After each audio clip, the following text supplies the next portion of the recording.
Hello everyone. आपण practice set 2.1 पाहतोय सध्या आणि त्यामध्ये आपले 6 क्वेश्चन्स त्यातले करून झालेले आहेत 1 to 6. हे सगळे जे प्रॉब्लेम्स होते हे tangent, normal and dy by dx represents the slope of tangent याच्याशी रिलेटेड हे सगळे क्वेश्चन्स होते. आता 7व्यापासून आपला टाईप चेंज झालाय. 7व्यापासून टाईप चेंज झालाय. इथं प्रॉब्लेमचं तुम्हाला फक्त मीनिंग समजलं की मग change in dash due to change in dash हे तुम्हाला समजायला लागतं. Mostly with respect to time differentiate करायचं असतं, कारण हे सगळे प्रॉब्लेम जे आहेत ते विथ रिस्पेक्ट टू टाइमशी रिलेटेड आहेत. म्हणजे वेळेत होणाऱ्या बदलानुसार, टाइममध्ये होणाऱ्या चेंजेसनुसार तुमच्या प्रॉब्लेममध्ये जे टर्म दिले त्याच्यात होणारा चेंज म्हणजे बदल. बरं, आता 7th क्वेश्चन मध्ये ते फारसं आपल्याला लवकर कळत नाही. 7th क्वेश्चन मध्ये विथ रिस्पेक्ट टू टाइम, पण तिथून पुढे मात्र नक्की समजायला लागेल तुम्हाला, काही काळजी करू नका. बघा 7th क्वेश्चन बघा. A particle is moving, a particle moves along the curve 6y equals, correction आहे बरं काय, 6y equals x cube plus 2. x square आहे त्याच्याऐवजी x क्यूब करा. x स्क्वेअर आहे त्याच्याऐवजी काय करून घ्या, x क्यूब करून घ्या. ठीक आहे. पुढे a particle moves along the curve 6y equals x cube plus 2. Find the points on the curve at which y coordinate is changing 8 times as fast as x coordinate. y coordinate is changing 8 times as fast as its x coordinate. आधी पहिला प्रश्नाचा अर्थच कळत नाही. बघा पहिल्यांदा त्याचं meaning सांगतो मी तुम्हाला. समजा एखादा असा कर्व आहे, बघा इन्क्रीजिंग कर्व आहे. हे तुमची कोऑर्डिनेट सिस्टीम आहे. हा पॉइंट बघितला आपण, ह्याचा एक्स कोऑर्डिनेट पाहिला, याचा वाय कोऑर्डिनेट पाहिला, जो काय असेल तो एक्स आणि वाय कोऑर्डिनेट पाहिला. आता कर्व वरती जसं हा पॉइंट पुढे सरकायला लागेल, समजा इथं आला, एक्स कोऑर्डिनेट इन्क्रीज झालाय, तसंच वाय कोऑर्डिनेट देखील त्याचा इन्क्रीज झालाय. म्हणजे चेंज इन एक्स कोऑर्डिनेट, आणि इथं झालाय तो चेंज इन वाय कोऑर्डिनेट झालाय. जसं हा पॉइंट पुढे सरकत जाईल तसं एक्स कोऑर्डिनेट वाय कोऑर्डिनेट मध्ये चेंज होत राहील. आणि तो जो चेंज दिलाय मी, तो असं सांगितलाय y coordinate is changing as fast as x coordinate, पण 8 times as fast as असं म्हटलंय. म्हणजे y coordinate जो बदलत चाललाय तो x coordinate मध्ये जो चेंज आहे त्याच्या 8 टाइम्स तो चेंज होत चाललाय. म्हणजे x coordinate 1 ने इन्क्रीज झाला तर y coordinate त्याच्या 8 टाइम्स म्हणजे 8 ने इन्क्रीज होतोय असं त्यांना म्हणायचंय थोडक्यात. तर असे पॉइंट्स त्या कर्ववरचे तुम्हाला शोधायला सांगितले. ठीक आहे. बघा सोल्युशन कसं लिहायचं बरं.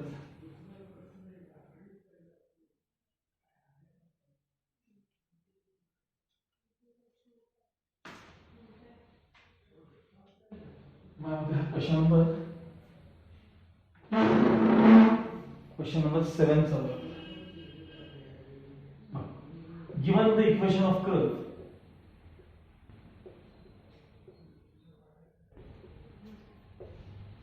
काय दिले तुम्ही, तर 6y equals x क्यूब करा, x स्क्वेअर आहे त्याच्याऐवजी x क्यूब करा प्लस 2. ठीक आहे. पुन्हा लेट p ब्रॅकेट मध्ये xy be the point on the curve whose y coordinate is changing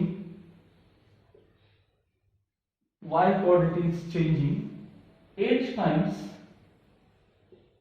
as fast as, हे जे as fast as हे टाइम इंडिकेट करतात, as fast as x coordinate.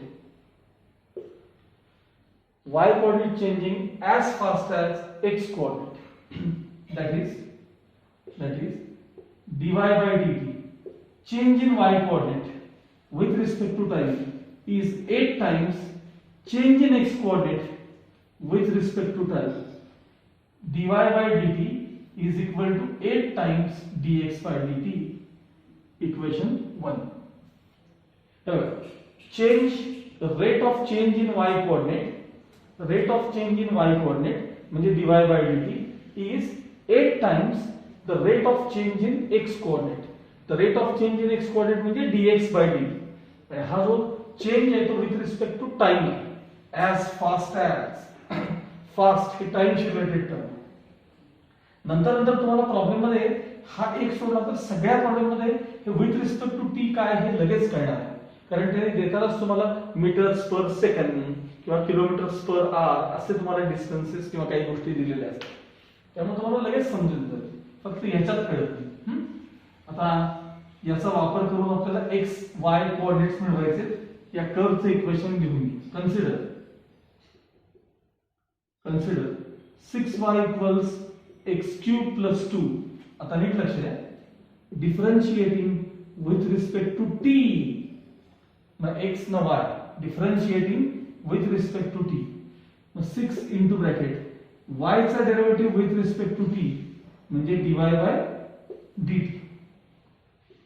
6 times dy by dt equals d by dt of bracket मध्ये x cube plus 2. Therefore 6 times dy by dt as it is equals x cube चा derivative 3x square into dx by dt. का सांगा? हा काय with respect to x derivative नाहीये.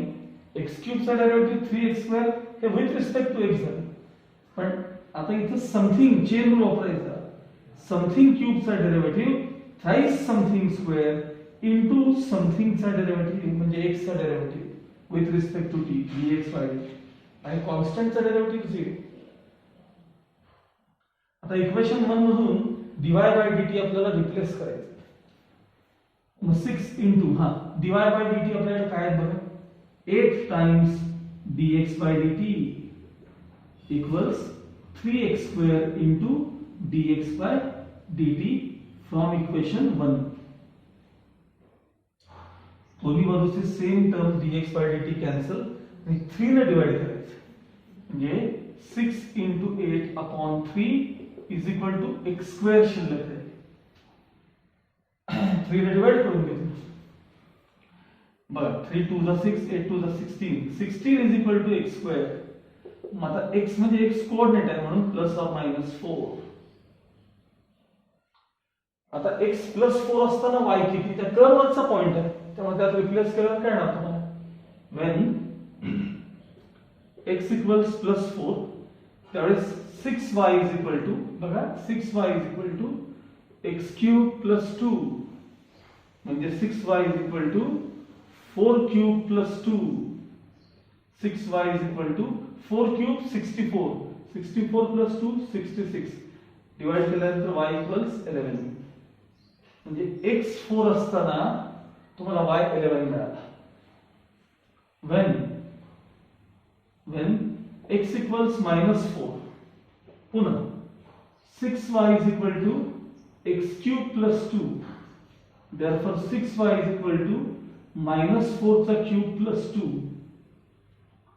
6y is equal to negative चा cube negative minus 64. minus 64 plus 2 म्हणजे minus 62. आणि 6 ने डिवाइड केल्यानंतर y equals minus 62 upon 6. 2 3 जा 6 2 31 जा.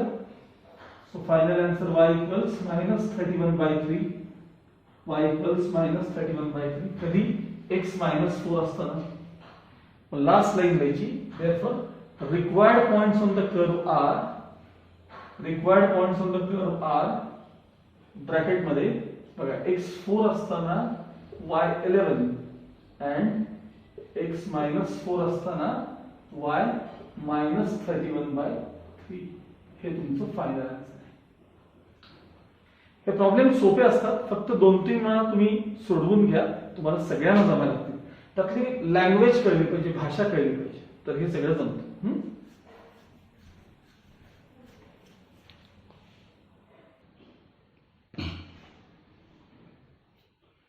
Now 7th question. No, sorry, 8th question. A spherical soap bubble is expanding so that its radius is increasing. At the rate of 0.02 centimetres per second time दिले बघा, time centimetres per second. At what rate is the surface area increasing when the radius is 5 centimeter? When the radius is 5 centimeter. फक्त प्रश्न व्यवस्थित वाचा. A spherical soap bubble is expanding. A spherical soap bubble is expanding so that the radius is increasing at the rate of 0.02 centimeters per second. एक spherical soap bubble आहे. आपण साबणाचे फुगे करतो बघा, त्यातला एक सोप बबल आहे की ज्याची जो आपण ब्लो करत असताना त्याची अर्थात रेडियस इन्क्रीज होत जाते. मग रेडियस इन्क्रीज झाली की त्याचा व्हॉल्यूम वाढतो, त्याची सरफेस एरिया वाढते. मग त्यांनी काय विचारले तुम्हाला की रेडियस 5 असताना त्यामध्ये सरफेस एरिया कोणत्या रेटने इन्क्रीज होत असेल, सरफेस एरिया त्याची कोणत्या रेटने इन्क्रीज होत असेल. आता ह्याला आपण 9वी 10वी पर्यंत शिकलेले सगळे व्हॉल्यूम, सरफेस एरिया, तो जो मेन्सुरेशन नावाचा लेसन होतं ना, त्यातले आधीमध्ये फॉर्म्युले लागतात. मोस्टली सांगतो तुम्हाला स्पियरचा जास्तीत जास्त वेळ लागतो, आधीमध्ये सिलेंडरचा लागतो आणि रेअर काही वेळेला कोनचाही लागतो, कोनचा लागतो. मग असं रेअरली कधीतरी क्यूब, क्युबॉइड कधीतरी आधीमध्ये लागतात. पण हे जे आहेत ना सिलेंडर, त्याच्यापेक्षा जास्त सर्वात जास्त लागतो स्पियर. एकदा मी स्पियर सगळ्याचे त्यावेळी मी तुम्हाला फॉर्म्युले सांगत जाईल. बघा स्पियरचा एकदा सांगतो. स्पियरची जी सरफेस एरिया असते, सरफेस एरिया त्याचा फॉर्म्युला आहे 4πr². स्पियरचा जो व्हॉल्यूम असतो, व्हॉल्यूम त्याचा फॉर्म्युला आहे 4/3 πr³. त्याचा फॉर्म्युला आहे 4/3 πr³. तसं सिलेंडरची सरफेस एरिया, सिलेंडरची curved surface area 2πrh. Total surface area 2πr into bracket r plus h. सिलेंडरचा व्हॉल्यूम πr²h. असे तुम्हाला सगळे 9वी 10वीतले कोणचे तसेच फॉर्म्युले लागतात. ज्या ज्या वेळेस येतील तसं मी तुम्हाला सांगत जाईल. आता इथं काय दिलं बघा, स्पेरिकल सोप बबल, त्यातल्या काय काय टर्म्स तुम्हाला दिल्या आहेत. तर एक रेडियस आणि दुसरी सरफेस एरिया. म्हणजे प्रॉब्लेम वाचल्यानंतर त्यात काय काय इन्फॉर्मेशन आहे, एक रेडियस बद्दल आहे आणि दुसरी काय सांगा सरफेस एरिया बद्दल आहे. मग ते पहिल्यांदा आपण मेन्शन करून घ्यायचं. बघा 8th क्वेश्चन आहे. Let the radius and surface area of sphere म्हणा किंवा स्पेरिकल सोप बबल म्हणा, B R and S. Radius R, surface area S,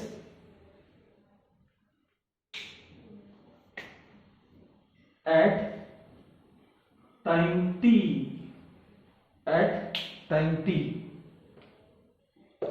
तुम्हाला काय काय दिले सांगा त्यांनी, सांगा. Change in radius due with respect to time दिलाय. वाचा problem. Change in radius with respect, radius is increasing. Increasing म्हणजे वाढत चालली. सहसा वाढत चालली किती टर्म पॉझिटिव्ह आणि कमी होत असले किती टर्म निगेटिव्ह असते. ज्यावेळी येईल त्यावेळी निगेटिव्हचा बघूया आपण. Radius is increasing at the rate of. मग आता गिवन इन्फॉर्मेशन काय काय वाचा. गिवन रेडियस इज इन्क्रीजिंग म्हणजे change in radius due to change in time किंवा with respect to time. Change in radius due to change in time is equal to 0.02 centimetres per second. Radius 5 centimetre असताना तुम्हाला R5 असताना तुम्हाला surface area मधला change विचारलाय त्यांनी. वाचा.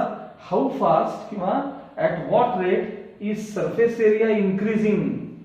साहजिक आहे तुमची जर रेडियस वाढत चालली तर तुमची सरफेस एरिया बलून मोठमोठा होत जाणार की नाही, तो त्याची सरफेस एरिया चेंज होत होणार की नाही. म्हणजे change in surface area with respect to time तुम्हाला त्यांनी विचारले. ds/dt तुम्हाला त्यांनी विचारले. मी म्हणून म्हटलं की त्यातलं तुम्हाला फक्त इंग्लिश कळलं पाहिजे. प्रॉब्लेम वाचला की गिवन इन्फॉर्मेशन काय आहे आणि काय विचारलं एवढं कळलं की सगळं पुढचं जमायला लागतं. ठीक आहे. आणि हा एक्सरसाइज असा आहे यातला हा पार्ट की जो तुम्ही सारखा पुन्हा जर प्रॉब्लेम सोडवलेत ना की मग तुम्हाला तो आपोआप समजायला चालू शिकवावं पण लागत. ओके. म्हणजे हे टर्म्स कसे बघायचे हे आपोआप समजायला लागतं. चला आता सरफेस एरियाचा फॉर्म्युला इथून सुरुवात करूया. बघा surface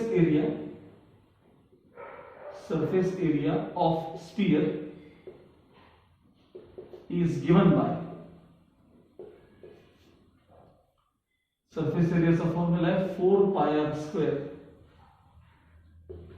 differentiating with respect to t ds by dt equals 4 pi coefficient d by dt of r square. ये 4 pi coefficient है 4 pi as it is into r square का derivative twice r with respect to t है म्हणजे dr by dt काय असतं माहिती का r square चा derivative with respect to r असतं की नाही with respect to r तर फक्त twice r पण with respect to t आहे म्हणजे into dr by dt 4 to the 8 pi r into dr by dt. आता त्यांनी असं विचारलंय की रेडियस 5 असताना सरफेस एरिया कोणत्या रेटने इन्क्रीज होत चालली is equal to 8 pi into radius 5 into dr by dt. कुठे आहे बघा तुमच्याकडे डी इथे आहे 0.02 बघा 8 5 is 40 42 is 80 आणि दोन डिजिट सोडून पॉइंट येते डेसिमल पॉइंट कडे पहिल्यांदा बघायचं नाही 8 5 is 40 42 is 80 हे झालं मल्टिप्लिकेशन 80 आणि दोन डिजिट सोडून तुम्हाला पॉइंट द्यायचे म्हणजे 0.80 म्हणजे 0.8 0.8 आणि हे पाय. आता मला हे सांगा ही सरफेस एरिया आहे ना चेंज इन सरफेस एरिया मग सरफेस एरियाला युनिट काय द्यायचं ना तुम्ही काय देणार स्क्वेअर सेंटीमीटर्स पर सेकंड किंवा हे असं लिहिलं तरी चालतं 0.8 पाय सेंटीमीटर स्क्वेअर पर सेकंड या दोन्हीचा अर्थ एकच आहे तुम्हाला जे द्यायचं ते द्या. मग लास्ट लाईन द्यायची therefore surface area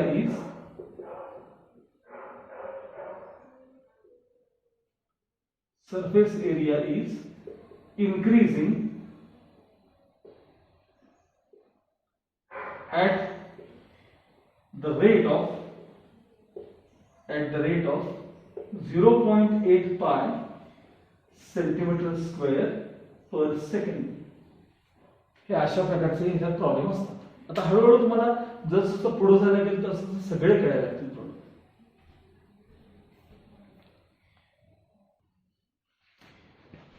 okay now 9th question बघा surface area of spherical balloon is increasing at the rate of 2 square centimeter per second. Surface area of spherical balloon is increasing at the rate of 2 square centimeter per second. At what rate the volume of balloon is increasing if the radius of balloon is 6 centimeter. म्हणजे surface area increase होतीये असं त्यांनी सांगितलंय. साहजिक आहे radius increase झाल्यामुळे हे सगळं चाललेलं आहे. सरफेस एरिया इन्क्रीज होते व्हॉल्यूम इन्क्रीज होतोय असं त्यांनी तुम्हाला सांगितलं की at what rate volume is increasing when radius is काहीतरी 6 सेंटीमीटर. आता याच्यात काय काय टर्म्स आल्यात सांगा. एक सरफेस एरिया टर्म आली आहे एक व्हॉल्यूम आहे आणि एक रेडियस आहे. मग पहिल्यांदा त्यांचं ॲझम्पशन मगासारखं करून घ्यायचं. बघा late the radius surface area and volume of spherical balloon B balloons है ना तिथे spherical balloon हाँ let the radius surface area and volume of spherical balloon B R म्हणजे radius S म्हणजे surface area and V म्हणजे volume at time t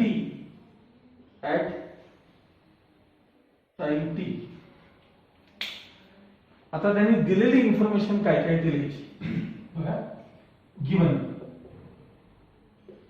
काहीतरी radius 6 centimetre असं काहीतरी शेवटी वाचलं होतं बघा and the radius is 6 centimeter. Surface area is increasing at the rate of मिळालं का बघा म्हणजे तुम्हाला त्यांनी change in surface area with respect to time दिलेला आहे. काय दिले? ds बाय dt दिलेलं आहे. 2 स्क्वेअर सेंटीमीटर्स पर सेकंड दिलेलं आहे. आणि काय विचारले? व्हॉल्यूम कोणत्या रेट मध्ये इन्क्रीज होतोय, म्हणजे dv by dt change in volume with respect to time किती असं विचारलंय. Change in volume with respect to T किती असं त्यांनी विचारलंय. आता मी थोडस ते रेफर करतो, ते का करतोय लक्ष द्या. मला यातून या टर्म मधून dr बाय dt मिळवायचे. हे असं कसं कळतं आपल्याला? हे म्हणून या गोष्टी प्रॅक्टिस रिलेटेड आहेत. आता बघा, मला सांगा स्फिअरचा व्हॉल्यूम फॉर्म्युला काय सांगा? 4/3 पाय आर क्यूब. मग तुम्हाला dv बाय dt विचारले की नाही? Change in volume due to change in time विचारले की नाही? मग differentiating with respect to t dv by dt equals 4/3 pi coefficient r cube चा derivative 3r square into dr by dt. हे तर तुम्हाला त्यांनी विचारले. या सगळ्या गोष्टी तुम्हाला मिळतील, प्रॉब्लेम मध्ये आहेत. हे सगळे कोएफिशिएंट आहेत. r म्हणजे रेडियस 6 दिलेली आहे. राहिला प्रश्न याचा dr बाय dt. हे कुठे आहे तुमच्याकडे? dr बाय dt नाही आहे तुमच्याकडे. मग ते तुम्हाला यातून मिळवून घ्यावं लागेल. जे मला इथं पुढे लागणार आहे ते तुम्हाला यातून मिळवून घ्यावं लागेल. आणि मग मागच्या प्रॉब्लेम मध्ये कसं होतं, त्यांनी dr बाय dt तुम्हाला दिलेलंच होतं, 0.02 होतं बघा. याच्यात तुम्हाला ते आधी काढून घ्यावे लागेल आणि मग पुढे कंटिन्यू करा. हे रफवर काय लक्षात ठेवा. चला, सरफेस एरिया ऑफ स्फिअर किंवा स्फेरिकल बलून इज, सांगा s इक्वल्स काय फॉर्म्युला आहे? 4 पाय r square differentiating with respect to t ds by dt change in surface area due to change in time equals 4 pi coefficient d by dt of with respect to t है d by dt of r square. 4 pi coefficient r square चा derivative twice r dr by dt. ds by dt तुम्हाला त्यांनी दिलेला आहे. हे बघा इथे किती आहे? 2 आहे. Therefore 2 equals आता हे झाले 4 to the 8 pi r 8 pi r 4 to the 8 pi r dr by dt. Radius किती आहे सांगा? Radius 6. 2 equals 8 pi into 6 into dr by dt. आणि हे सगळं ट्रान्सफर करायचं आहे. 2 upon 8 pi into 6 equals dr by dt. 2 1 2, 2 3 6, 8 3 24. इथंच लिहितोय dr by dt equals 1 upon 24 pi. 1 upon 24 pi. आता हाच पार्ट मला पुढे कंटिन्यू करायचा आहे. बघा, त्यांनी विचारले काय? व्हॉल्यूम dv बाय dt आपल्याला विचारले. मग खाली जाईल volume of sphere is v equals 4/3 pi r cube differentiating with respect to t dv by dt equals 4/3 pi coefficient into d by dt of r cube. 4/3 pi as it is r cube चा derivative 3r square dr by dt. r cube चा derivative 3r square with respect to t असल्यामुळे dr by dt. त्याचे 3 3 cancel. 4 pi r square into dr by dt. 4 as it is, pi as it is, radius चा square, 6 चा square मी direct लिहिले 36, तुम्ही 6 चा square हवा तर लिहा, into dr by dt. इथं मिळवून घेतलं बघा dr by dt 1 upon 24 pi. सगळ्यात आधी pi cancel. 4 6 are 24, 6 6 are 36. So dV by dt equals 6. आता हा व्हॉल्यूम आहे सेंटीमीटर्स क्यूब पर सेकंड आणि मग लास्ट लाईन पूर्ण सेंटेन्स मध्ये लिहायची. त्यांनी काय विचारले बघा तुम्हाला, at what rate the volume of balloon is increasing. Last line अशी लिहायची, the volume of balloon is increasing at the rate of 6 cubic centimeters per second. Volume of balloon is increasing at the rate of 6 cubic centimeters per second. Okay?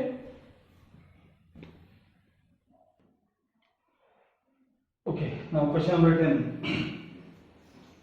If each side of equilateral triangle increases at the rate of √2 centimeters per second म्हणजे with respect to time. काय म्हणते बघा, if each side of equilateral triangle increases at the rate of √2 centimetres per second, find the rate of increase of its area when the side is 3 centimetre. ठीक, equilateral ट्रायंगलची side जी आहे ती side वाढत चालली आहे. कोणत्या रेटने वाढत चालली आहे? √2 सेंटीमीटर्स पर सेकंड. प्रत्येक सेकंदाला √2 सेंटीमीटर वाढत चालली आहे. असं असेल तर त्याच्या एरियामध्ये जो इन्क्रीज होईल तो किती असं त्यांनी विचारलंय. When the side is 3 centimetre. जर त्या ट्रायंगलची साइड जर 3 सेंटीमीटर असेल तर या रेटनं जर ती वाढायला लागली तर एरियामध्ये काय फरक पडेल असं त्यांनी विचारलंय. फिगर काही आवश्यकता नाही आहे, आपलं सहज काढली. बघा, let the side of equilateral triangle let the side of equilateral triangle be x centimeter at point t at time t at time t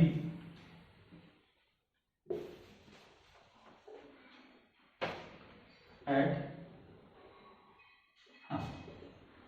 time t. Next काय काय दिलेस माहिती, given change in side of triangle. काय म्हणतात बघा, √2 काहीतरी आहे बघा, √2 centimetres per second. dx by dt √2 centimetres per second. आणि ट्रायंगलची साइड x देखील दिली तुम्हाला 3 सेंटीमीटर. आणि विचारलं काय समजलं त्यांनी, एरिया कोणत्या रेटने इन्क्रीज होती. आपण इथं एरियाचा फॉर्म्युला तयार करून त्यातून लिहायला लागलो. ठीक आहे, let the area of equilateral triangle be A. सांगा एरियाचा फॉर्म्युला काय सांगा. Area of equilateral triangle √3/4 into side square. Area of equilateral triangle चा फॉर्म्युला काय, √3/4 into side square. Differentiating with respect to t, म्हणजे derivative of a with respect to t, dA by dt √3/4 into d by dt of x square into d by dt of x square. So √3/4 as it is into, चला x square चा derivative 5x, पण तो कधी with respect to x.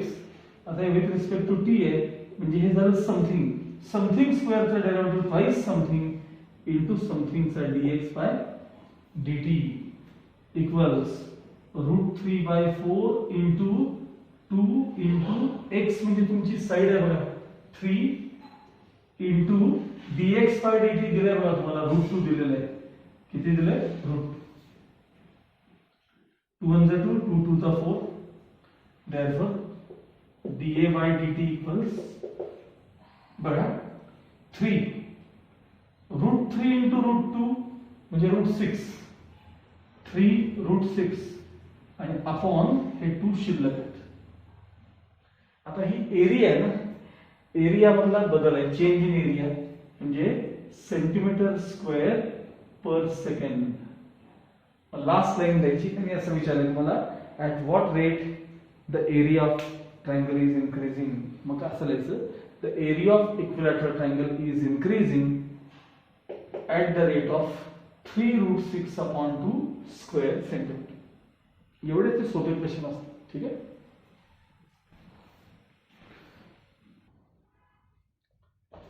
Next, question number 11. The volume of sphere is increasing. The volume of sphere is increasing at the rate of 20 cubic centimeters per second.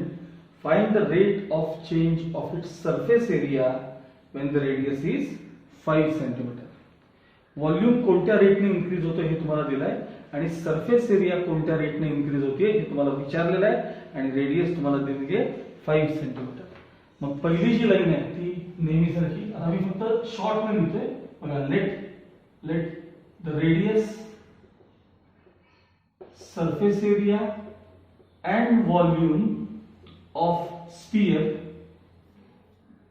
B are S V at time t, at time t. आता त्यांनी दिलेली information काय काय ते लिहून घ्या. Volume is increasing at the rate, म्हणजे तुम्हाला गिवन इन्फॉर्मेशन आहे, गिवन dv by dt सांगा किती आहे, 20 क्यूबिक सेंटीमीटर पर सेकंड आहे का बघा, 20. त्यानंतर rate of change of surface area विचारले, रेडियस तुम्हाला 5 सेंटीमीटर दिली आणि change in surface area due to change in time तुम्हाला विचारलेला आहे. ds by dt आपल्याला त्यांनी विचारलेलं आहे. ओके, मला सगळ्यात क्वेश्चन आहे. आता परत याच्यामध्ये तुम्हाला जे dr by dt लागणार आहेत, मी मगाशी व्हॉल्यूमच्या वेळी दाखवलं बघा साइडला कॅल्क्युलेट करून, त्यातले लागणारे dr by dt ते गिवन इन्फॉर्मेशन मधून आधी मिळवून ठेवायचे आणि मग ते त्याच्यात वापरायचे असतात. ठीक आहे. बरं, आता व्हॉल्यूमचा फॉर्म्युला काय, formula volume 4/3 pi r cube. Actually मगाशी मी कसं लिहिलं, volume of sphere is given by, मग खाली लिहायचं असतं. मी आत्ताच सांगितलं थोडं डायरेक्ट स्टेप्स करणार. Volume 4/3 pi r cube differentiating with respect to t, dv by dt equals 4/3 pi coefficient into d by dt of r cube into d by dt of r cube. सांगा हे dv by dt तुम्हाला दिलेलं आहे 20 equals 4/3 pi as it is into r cube चा derivative 3r square into dr by dt. r cube चा derivative 3r square dr by dt, 3 cancel करा, so 20 equals 4 pi, हाँ हे 4 pi r square कुठे बघा r 5 square into dr by dt as it is. हा सगळा part transfer करूया आपण. 20 upon 4 pi into 25 is equal to काय आहे सांगा तिकडे, dr by dt शिल्लक आहे. बरं, 4 5 are 20, 5 5 are 25, म्हणजे 1 upon 5 pi आहे. इथं लिहितो मी आता dr by dt equals 1 upon 5 pi. हे मिळवून ठेवायचं. आता त्यांनी जे विचारले आहे ds by dt, मग surface area of sphere is given by, surface area of sphere is given by सांगा s equals 4 pi r square differentiating with respect to t, ds by dt equals 4 pi coefficient d by dt of r square, d by dt of r square. 4 pi as it is, r square चा derivative twice r dr by dt. 4 to the 8 pi r dr by dt. 8 as it is, pi as it is. Radius तुम्हाला किती आहे माहिती आहे 5 into dr by dt कुठे आहे बघा 1 upon 5 pi. पहिल्यांदा pi cancel, 5 cancel, final answer 8 आणि हे ds by dt आहे म्हणजे change in surface area due to change in time आहे. म्हणजे सरफेस एरिया युनिट काय सांगा, सेंटीमीटर स्क्वेअर पर सेकंड. तुमची लास्ट लाईन काय असणार आहे, काय विचारलंय त्यांनी बघा, the rate of change of surface area किती असं नाही विचारलंय. देअरफॉर लास्ट लाईन अशी लिहायची, the surface area is changing at the rate of 8 square centimetres per second. Okay, या प्रकारचे अजूनही बरेच क्वेश्चन आहेत त्याच्यामध्ये असे, पण राहिलेले क्वेश्चन्स आपण आता नेक्स्ट पिरियड मध्ये पाहणार आहोत. ठीक आहे.